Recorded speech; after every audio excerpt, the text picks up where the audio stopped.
Hello, and welcome to the Warrior Arts Renaissance Show, where you give us hard questions and we give you solid answers. I'm your host, Dr. Philip Payne. My co-hosts today are Shoushi Pridgen and Instructor Jacob Payne.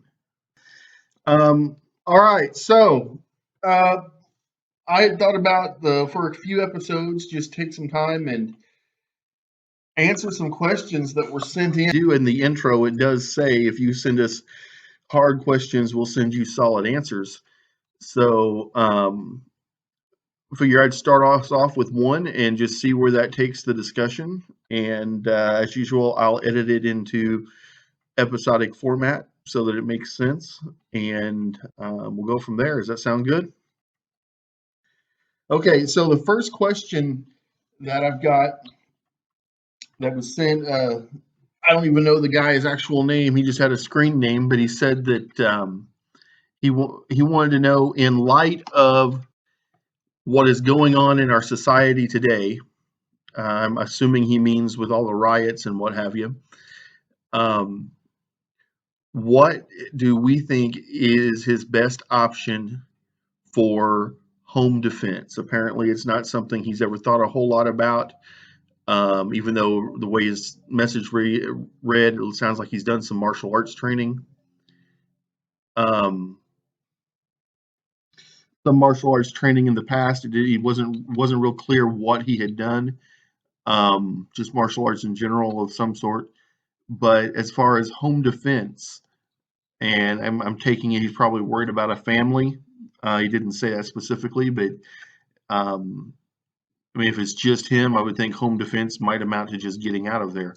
But changes when you have a family to think about other people's lives in your hands. So I guess we'll start and we'll just go around and Shashi, what if a person has martial arts training but has never considered home defense and now they're concerned about the riots that are taking place, homes being attacked and what have you, what would be your first recommendation? I think you got to have a little bit of common sense, especially when it comes to your family, because logic has to dictate that one man might be good enough to take on 5 people, but he's not good enough to take on that horde that could possibly attack his house or even burn it down in the process of burning down some other establishment. I agree. Jacob, what are your thoughts? We're trained to get out of there if our resources don't allow us to stay and defend.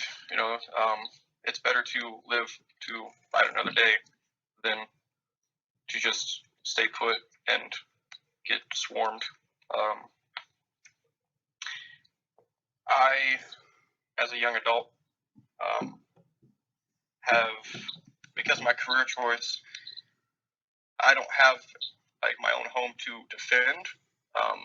Basically, my home is defended from miles out by other military personnel.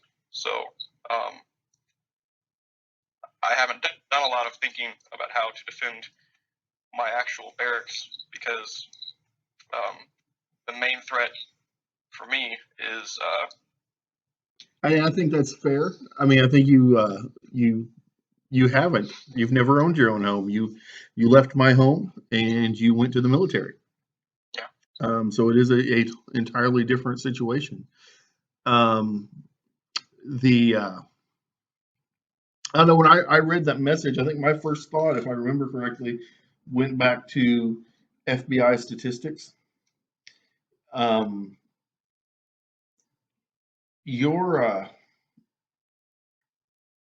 I think about the situation around here. I live in a very, well, I guess, Shashi, you do too, pretty much kind of a rural area compared to the areas where the rioting is happening right now. But,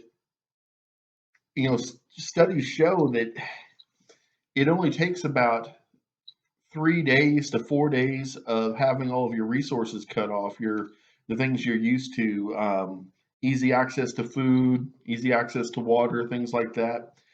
And worldwide, I don't care what culture it is, um, it comes down to the studies they've done show that about 3 to 4 days, and your neighbors that you thought were good friends are probably going to start turning on you because they're going to be desperate. Um, so it's in this setting, I'm I think the world of most of my neighbors, but I'm actually more concerned about that right now. I mean, we've had some protests over in Jasper, 25 minutes away or whatever, but none of it's been violent. It's been peaceful protests. So I'm less concerned about that and more concerned about if what's going on elsewhere in the country cuts off our food supply. Um, if we're going hungry, I'll walk out in the woods and shoot something, or I'll go fishing and we'll be okay. But some of my neighbors aren't skilled in that, you know. Um, and so that brings to mind the whole thing for me is that as much as I care about my neighbors, I got to think about my family, and I've got to make sure that, for one thing, I don't want the neighbors knowing what I do have.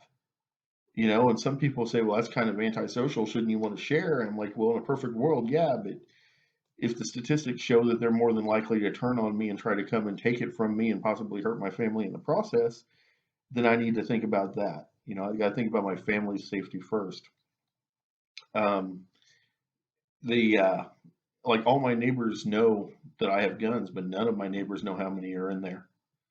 Um, the I just there's it's one thing to share a little bit of information pertaining to your plans for safety, and it's to help somebody out, and it's something else to tell them everything you've got going on and to leave yourself susceptible to an attack. Um, the My second thought, again going to the statistics, is a lot of people now are I don't know how many people I've heard say who used to say they would never own a gun, and now they're like, hey, can you teach me some pistol self-defense? And I'm like, it's a little late to be learning that, but sure, come on over. And the I'm willing to do that. But you go to most firearms instructors, and they're still teaching this 25-yard rule. You have to be deadly at 25 yards. And what they don't tell you is that comes from a British military standard when they were in the deserts and out on the Sahara, and the they would typically have a clear shot at least that far, you know. And so they were also fighting against people who were using a lot of times bows that could shoot that far easily. And so that's what their standard became. FBI statistics, as long as they've been keeping them, as long as they go back and they research clear back into the Old West and when the gunfights were happening, the average kill shot is between 8 and 15 feet. I think it is 8 and 12 feet, something like that, with a pistol. And if you look at most homes, I think the longest room in my house is like 13 feet, something like that. So if I'm standing in one doorway coming into the room, defending against somebody coming through the next doorway, which is the longest clear shot I'm going to have, I'm not looking at 25 yards. I'm looking at less than 15 feet.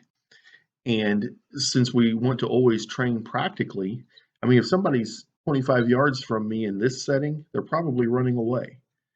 That's my guess. And if they're not, I'm probably taking cover while they're getting close enough that I'm going to pull off a kill shot. If trained, I mean, those statistics includes trained gunfighters, policemen, SWAT, what have you. And um, when it comes down to pistol defense, 25 yards just isn't even practical to think about. That's just my opinion. What do y'all think? Um, so, Shoushi, do you mind if I go first, real quick? No, go right ahead. All right, thank you. A couple things. Back to the shortage of food and everything. I would agree on the you should watch be careful about what you explain to your the people that live close to you and everything, and the rating and all that. Because I can't speak for other military services, but the training immediately following Marine Corps Boot Camp, which is known as MCT, different companies are trained differently, slightly, but it's all about the same there. The company I went through, Golf Company, for MCT, they trained us when we went and started our training there in North Carolina. We expected to be trained to be more lethal with the everyday weapons of a Marine, like the rifle, grenades, machine guns, stuff like that, and we did. But I think the most important training I learned there was to deal with hunger, sleep deprivation, like the lack of trust or the presence of like no trust even within your own comrades. The comrades, they're supposed to be your family, the closest people out in the field, because society, especially the Western society that we live in, does not realize, like, I hate to say it, but I don't care how bad you may have it. Most people in the society don't realize what that does, all those things do to you psychologically, and what it can do to other people psychologically. And I've seen some very primal instincts come out in people because of very, very little sleep, like extreme hunger, and things like that. And so it's important to learn how to deal with that yourself and how to detect that from other people, kind of as like a warning, like because like we train to read people's body language. We need to train how to basically read people's thought process, kind of, and how it changes because of major things like no food, no sleep, lack of resources. And on the practicality of home defense, like pistol defense, it's important to learn the offensive techniques. And I've always understood that defense is important, obviously, because that is why it's called home defense. But one thing I learned in that same month in North Carolina was to take into account the material you're hiding behind. Several rounds can go through walls, especially modern day houses. They're made out of materials that are not as dense as it used to be. Unless your house is made out of concrete, concrete walls, rounds will ricochet. So people need to take into account that as well. That's what I have. That's all I got.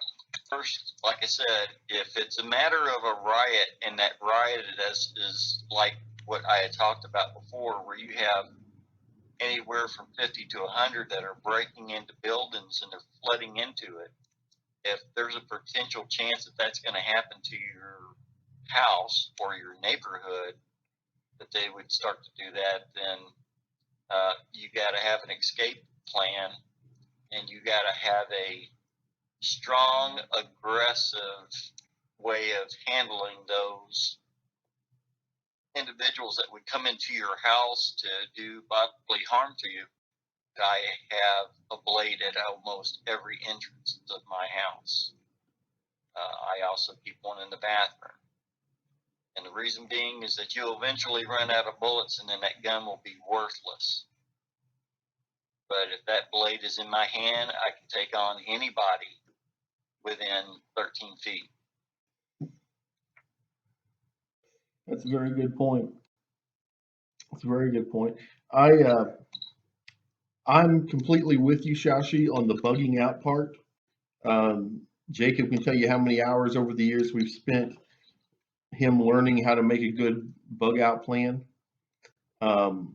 Actually, I think that we might skip what I had for the next question, and here in a minute we may go into doing a recording on what goes into a bug out plan. I think that would fit well together. But I look at it as if somebody's coming to my home to take my resources, I can get new resources. Even if I, like I said, even if I have to walk out in the woods and kill something, I can get something to eat. If somebody's coming to my home to hurt my family, I better have a way to stop them and really quickly. But also on the bug out part, I can bug out of my house and head into the woods. And if I got people following me, wanting to take what little I'm carrying on me to survive, at some point I may have to make a stand for that. I may have to say, what, I can't do without these resources to feed my kids out here in the woods. And so I can almost feel like you need to have a plan for both. I guess I shouldn't say almost. I do feel like you need to have a plan for both. A plan for how to defend your home against, 2 or 3 people trying to invade, and a plan to get the heck out of Dodge, so to speak, if you got 20, 30, 100 people coming after your belongings. Because they can have my belongings, but I'm going to protect my wife and kids. So that's, and I'm sure you feel the same way. I mean, you'd probably give anything you own to keep, your wife and daughter and Tommy when he was a kid safe. Of course, he's off with his own, has his own family now. But if he was there, I'm sure you would, fight to protect him too. To heck with the physical belongings.